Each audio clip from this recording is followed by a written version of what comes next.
ஐக்கிய தேசிய கட்சியின் செயற்குழு கூட்டம் தங்காலையில் கட்சியின் பொதுச் செயலாளர் தலதாத்து கோரல தலைமையில் நேற்று பிற்பகல் நடைபெற்றது. அவர்கள் தமது கட்சியில் உள்ள பிளவினை எமக்கு காண்பித்துள்ளனர். பிரதமர் என்பவர் இந்த நாட்டின் இரண்டாவது பிரஜையாவார். 45க்கும் 107க்கும் இடையில் அல்லவா பிளவு உள்ளது.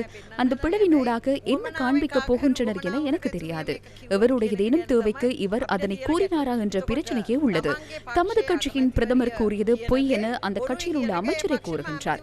சரியானது இல்லை என கூறுகின்றார். இந்த இடத்தில் அரசாங்கத்தின் பிளவும் ஒற்றுமையில்லாத தன்மையும் அமைச்சரவையின் ஒற்றுமையும் இங்கு உடைக்கப்பட்டிருக்கிறது. ஆளுங்கட்சி பல குழுக்களாக பிரிந்து விட்டதா? தேசிய மக்கள் சக்தியின் பாராளுமன்ற உறுப்பினர் திலின சமரகோன் இதற்கு பதிலளித்தார். இன்னும் முயற்சிக்கின்றார்கள். அரசாங்கத்திற்குள் குழுக்கள் பிரிந்து விட்டதா? அவ்வாறில்லை எனில் பிரதமருடன் வேறு குழு ஒன்று இருக்கின்றதா? இதை தவிர வேறு குழு ஒன்று இருக்கின்றதா? அரசாங்கத்திற்குள் குழுக்களை அரசாங்கத்தை உருவாக்க முயற்சிக்கின்றனர்.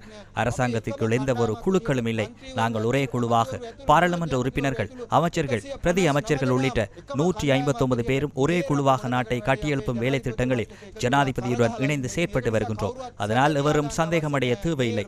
தோல்வியடைந்தவர்கள் மீண்டும் ஆட்சிக்கு வர முடியாமையால் இவ்வாறான கதைகளை கூறுகின்றனர்.